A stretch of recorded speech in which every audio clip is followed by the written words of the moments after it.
ఇంట గెలిచి రచ్చ గెలవాలని అంటారు. కానీ పుష్ప 2 మాత్రం ముందుగా రచ్చ గెలిచింది. ఇంకా ఇంట సక్సెస్ కాకపోయినా హిందీలో మాత్రం అరుదైన ఫీట్ అందుకుంది. బాలీవుడ్ ఆడియన్స్ బ్రహ్మరథం పట్టడంతో అక్కడ పుష్ప 2 రెండు క్రేజీ రికార్డ్స్ ను బ్రేక్ చేసేసి నెంబర్ 1 గా నిలిచింది. అవేంటో చూద్దాం. రికార్డులు మారుతూ ఉంటాయి. బాహుబలి 2 రిలీజ్ తర్వాత స్తబ్దుగా ఉన్న రికార్డులు 2 ఏళ్లుగా చేతులు మారుతున్నాయి. హిందీలో 500 కోట్లు కలెక్ట్ చేసిన సినిమాలు 6 ఉంటే పుష్ప 2 7వ సినిమాగా చేరి ప్రస్తుతం టాప్ ప్లేస్ ను ఆక్రమించింది. ఈ ఏడాది రిలీజ్ అయిన స్త్రీ 627 కోట్ల నెట్ కలెక్ట్ చేసి అన్ని రికార్డులు బ్రేక్ చేయగా పుష్ప 2 15 రోజుల్లో 632 కోట్ల 50 లక్షలతో టాప్ చైర్లో కూర్చుంది. 2 ఏళ్లుగా రికార్డుల సీజన్ నడుస్తోంది. 500 కోట్ల మార్కు దాటిన తొలి సినిమాగా బాహుబలి 2 హిందీలో కొత్త రికార్డు క్రియేట్ చేసింది. 511 కోట్లు కలెక్ట్ చేయగా పఠాన్ వచ్చే వరకు ఈ రికార్డు చెక్కు చెదరలేదు. పఠాన్ 525 కోట్లు కలెక్ట్ చేస్తే జవాన్ తో తన రికార్డును తానే బ్రేక్ చేసుకున్నాడు షారుఖ్. జవాన్ 582 కోట్లు కలెక్ట్ చేయగా 600 మార్కు దాటిన తొలి చిత్రంగా స్క్రీన్ పై సరికొత్త రికార్డు క్రియేట్ చేసింది. 503 కోట్లతో యానిమల్, 525 కోట్లతో గదర్ 2 500 కోట్ల మార్కును దాటాయి. పుష్ప 2 బాక్సాఫీస్ వైల్డ్ ఫైర్ ముందు హిందీలో ఎక్కువగా కలెక్ట్ చేసిన డబ్బింగ్ మూవీగా బాహుబలి 2 పేరు మీదున్న రికార్డు బద్దలైపోయింది. బాహుబలి 2 హిందీ వెర్షన్ 511 కోట్లు కలెక్ట్ చేస్తే పుష్ప 2 13 రోజుల్లో 601 కోట్లు కలెక్ట్ చేసింది. తక్కువ టైంలో 600 కోట్ల మార్కు దాటిన సినిమాగా నిలిచింది. ఎక్కువ కలెక్ట్ చేసిన హిందీ మూవీగా దంగల్ నిలిచింది. ఇండియాలో కలెక్ట్ చేసింది తక్కువే అయినా చైనాలో 1300 కోట్లు కలెక్ట్ చేయడంతో దంగల్ వరల్డ్ వైడ్ గ్రాస్ 2070 కోట్లకు చేరుకుంది. ఆ తర్వాత 1800 కోట్లతో బాహుబలి 2 ఉంది. ఇక 1500 కోట్ల మార్క్ దాటిన పుష్ప 2 ముందుగా బాహుబలి 2ను క్రాస్ చేయాలి. పాన్ ఇండియా మూవీగా రిలీజ్ అయిన పుష్ప హిందీ, ఓవర్సీస్, కర్ణాటకలో బ్రేక్ ఈవెన్ అయింది. తమిళం, మలయాళంలో పెట్టుబడి రాబట్టడం కష్టమే అయినా వీకెండ్ నాటికి తెలుగు రాష్ట్రాల్లో లాభాల్లోకి వచ్చే ఛాన్స్ ఉంది. ప్రస్తుతం పుష్ప 2 హిందీలో మాత్రమే మంచి వసూళ్లను రాబడుతోంది. మిగతా లాంగ్వేజెస్ లో పుష్ప 2 సందడి కనిపించడం లేదు. హిందీని నమ్ముకుని వీకెండ్ లో తెలుగు వసూళ్లపై ఆశలు పెట్టుకుని బాహుబలి 2 పేరు మీదున్న 1800 కోట్ల ఫీట్ అందుకుంటుందో లేదో చూడాలి. మరి అందరి దృష్టి పుష్ప 2 హిందీ కలెక్షన్స్ పైనే. 15 రోజుల్లో 632 కోట్లు కలెక్ట్ చేయగా లాంగ్ రన్ లో ఎంత కలెక్ట్ చేస్తుంది? ఇదే ఊపు ఇంకో 10 రోజులు కొనసాగిస్తే 700 కోట్ల మార్కు ఈజీగా దాటిస్తుంది. 800 కోట్ల మార్కు కూడా పెద్ద కష్టం కాకపోవచ్చు.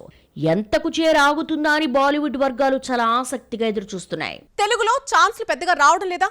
ఒకవేళ వచ్చినా రెమ్యూనరేషన్ తక్కువగా ఉంటుందా? బాలీవుడ్ లో ట్రై చేస్తే ఈ మైనస్లన్నీ ప్లస్లైపోతాయి. హిందీలో ఆఫర్ రావాలే గానీ రెమ్యూనరేషన్ తెలుగులో కంటే డబుల్ వచ్చేస్తుంది. ఇందుకు ఎగ్జాంపుల్ గా నిలిచిన హీరోయిన్స్ ఎవరో ఒకసారి చూసేద్దాం. బాలీవుడ్ ఛాన్స్ వస్తే రెమ్యునరేషన్ ఆటోమేటిక్ గా పెరుగుతుంది. మహానటితో ఉత్తమ నటిగా జాతీయ అవార్డు అందుకున్న కీర్తి సురేష్ ను బాలీవుడ్ ఆఫర్ వరించింది. తమిళ హిట్ తేరీ, హిందీ రీమేక్ బేబీ జాన్ తో హిందీలోకి ఎంట్రీ ఇచ్చి రెమ్యునరేషన్ పెంచేసింది. సినిమాకి 2-2.5 కోట్లు మాత్రమే తీసుకునే కీర్తి సురేష్ బేబీ జాన్ తో 4 కోట్ల మార్క్ దాటింది. ఒకప్పుడు తెలుగులో ఏ సినిమా చూసినా తమన్నానే కనిపించేది. తెలుగులో సరైన హిట్ లేక జోరు తగ్గడంతో ఐటమ్ గర్ల్ గా స్పెషల్ అపిరెన్స్ ఇచ్చింది. హీరోయిన్ గా ఎమ్మడి పారితోషికం 2 కోట్లు మించలేదు. తనకంటే తర్వాత వచ్చిన రష్మిక, పూజా హెగ్డే 3 కోట్లకు పైగా తీసుకోవడంతో బాలీవుడ్ కి చెక్కేసి బబ్లీ బౌన్సర్ మూవీ కోసం 4 కోట్లు డిమాండ్ చేసింది. ఇక స్త్రీ 2లో ఐటమ్ సాంగ్ కోసం కెరీర్ లోనే హైయెస్ట్ రెమ్యునరేషన్ తీసుకుందని talk. Most talented heroine Sai Pallavi remuneration 3 కోట్లున్న టైంలో హిందీ రామాయణంలో నటించే ఛాన్స్ అందుకుంది. సినిమా 2 పార్ట్లుగా రూపొందుతోంది. రెండిటికి కలిసి 10 కోట్లు తీసుకుంటుందా లేదంటే ఒక్కో పార్ట్ కి 10 కోట్లు చార్జ్ చేస్తుందో కానీ బాలీవుడ్ ఎంట్రీ తర్వాత రెమ్యునరేషన్ పెరిగింది. తెలుగులో ఒక్క ఆఫర్ లేకపోయినా రకుల్ ప్రీత్ సింగ్ వచ్చిన నష్టమేమీ లేదు. తెలుగులో ఎంత పెద్ద హీరో పక్కన ఛాన్స్ వచ్చినా రెమ్యునరేషన్ 2 కోట్ల లోపే ఉంటుంది. హిందీలో అయితే 3 నుంచి 4 కోట్ల మధ్యలో పారితోషికం ఉంటుంది. బాలీవుడ్ క్రేజీ హీరోయిన్స్ అలియా భట్, దీపికా పడుకునే 10 నుంచి 14 కోట్లు తీసుకుంటున్నారు. దీంతో 3-4 కోట్లు ఇస్తూ టాలీవుడ్ హీరోయిన్స్ ని తీసుకుంటున్నారు బాలీవుడ్ మేకర్స్. ఇక్కడ 2 కోట్లు తీసుకునే కీర్తి సురేష్, రకుల్, తమన్నా 3-4 కోట్ల హీరోయిన్స్ అయిపోయారు. పూజా హెగ్డేకు హిందీలో సరైన హిట్ లేకపోయినా తెలుగులో ఫామ్ లో ఉన్నప్పుడు తీసుకున్న రెమ్యునరేషన్ కంటే డబుల్ తీసుకుంటోంది. సౌత్ లో టాప్ రెమ్యునరేషన్ తీసుకుంటున్న భామలు ఇక్కడ వరుస సినిమాలతో బిజీగా ఉన్న హీరోయిన్ సైతం బాలీవుడ్ పారితోషికానికి ఫిదా అయిపోతున్నారు. నయనతార సౌత్ లో ఏ భాషలో నటిస్తున్నా 4 కోట్లు తీసుకుంటోంది. జవాన్ తో హిందీలో అడుగుపెట్టి సూపర్ సక్సెస్ తో 10 కోట్లకు వెళ్లిపోయింది. పుష్ప రిలీజ్ కాకుండానే 2 హిందీ సినిమాలకి రష్మిక సైన్ చేసింది. సరిలేరు నీకెవ్వరు పుష్ప సినిమాలకు రష్మిక రెమ్యునరేషన్ 2 కోట్లు కూడా లేదు. బ్లాక్ బస్టర్ మూవీ పుష్ప 2 తర్వాత రష్మిక పారితోషికం 6 కోట్లకు చేరింది. ఇక వచ్చే సమ్మర్ మామూలుగా ఉండదు. థియేటర్స్ అన్ని కొత్త సినిమాలతో ఊగిపోతాయన్నారు.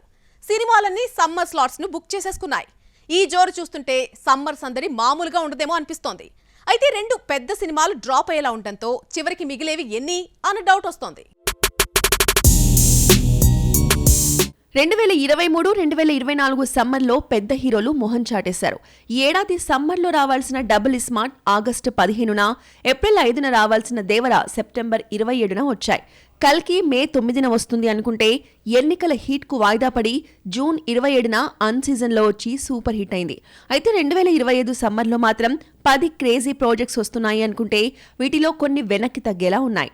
గత 2 సమ్మర్స్ చేతులెత్తేస్తే 2025 సమ్మర్ స్లాట్స్ ఇప్పటికే బుక్ అయిపోయాయి. రాజాసాబ్ ఏప్రిల్ 10న వస్తోందని ప్రకటించినా ప్రభాస్ కాలుకు తగిలిన గాయం కారణంగా షూటింగ్ వాయిదా పడింది. ఏప్రిల్ 10న వస్తుందా రాదా అన్నది డౌట్ గానే ఉంది. పవన్ కళ్యాణ్ ఏడాది నుంచి కెమెరాకి దూరంగా ఉన్నారు. 2 నెలల క్రితం హరిహర వీరమల్లు సెట్స్ పైకి రాగానే మార్చ్ 28న రిలీజ్ అంటూ ప్రకటించారు.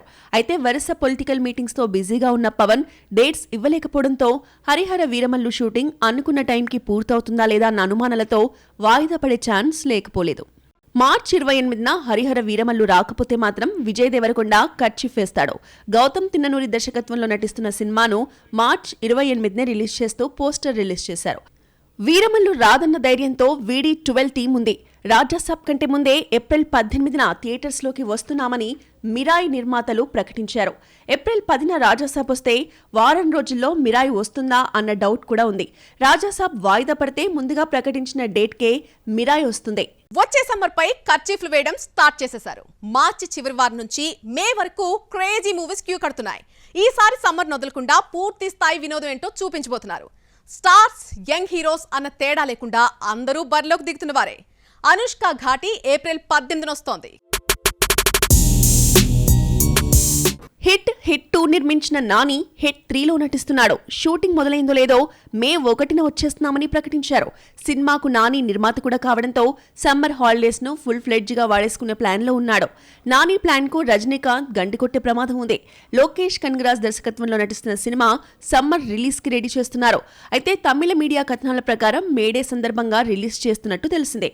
ఇదే గనక నిజమైతే ఈ క్రేజీ కాంబినేషన్ ను హిట్ 3 తట్టుకుని రావడం కష్టమే. డిసెంబర్లో రావాల్సిన మంచు విష్ణు కన్నప్ప కూడా సమ్మర్కి వెళ్లిపోయింది. ఏప్రిల్ 25న రిలీజ్ డేట్ ఫిక్స్ చేసుకుంది. మండు టెండల్లో మే 9న రవితేజ మాస్ జాతర మొదలవుతోంది. ఇక సంక్రాంతికి రావాల్సిన చిరంజీవి విశ్వంబర సమ్మర్కు వెళ్లిపోయింది. షూటింగ్ చివరి దశకు చేరినా ఎక్కువ భాగం VFX వరకు ఉండడంతో ఎప్పుడు పూర్తవుతుందో తెలియని పరిస్థితుల్లో రిలీజ్ డేట్ ని ప్రకటించలేదు. సమంత అరుదైన వ్యాధి మయోసైటిస్ బారిన పడినప్పుడు కూడా ఇంత సఫర్ కాలేదు. అనారోగ్యం నుంచి కోలుకొని మళ్లీ హుషారుగా ముందుకొచ్చేసింది. అయితే 2024 మిగిల్చిన బాధనే మర్చిపోలేకపోతోంది శామ్. ఈ ఏడాది ఎలాంటి చేదు అనుభవం ఫేస్ చేసిందో చూడండి. సమంతకు సక్సెస్ అందని ద్రాక్షగా మారింది. సినిమా కాకపోతే వెబ్ సిరీస్ ఏదో ఒకదాంతో ఫామ్లోకి వస్తుంది అనుకుంటే అన్నింటిలోనూ నిరాశే. 14 ఏళ్లుగా మాయ చేసిన శామ్ మ్యాజిక్ చేయలేకపోయింది.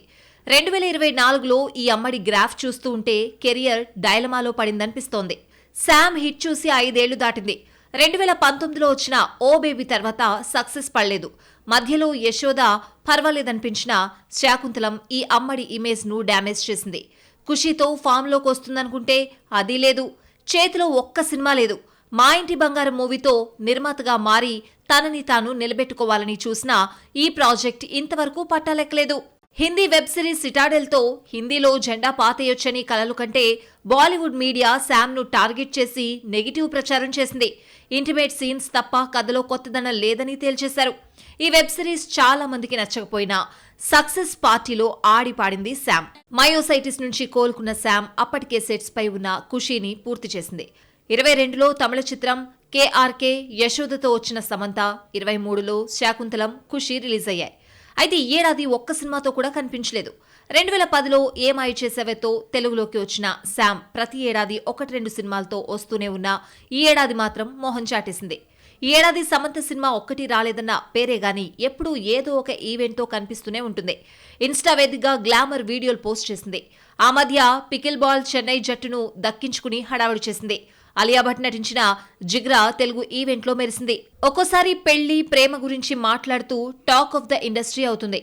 ఇలా ఎంత సందడి చేసినా ఇన్స్టా ఫాలోవర్స్ ను పెంచుకున్నా ఈ ఏడాది వెండితెరను మిస్ చేసుకుంది సమంత.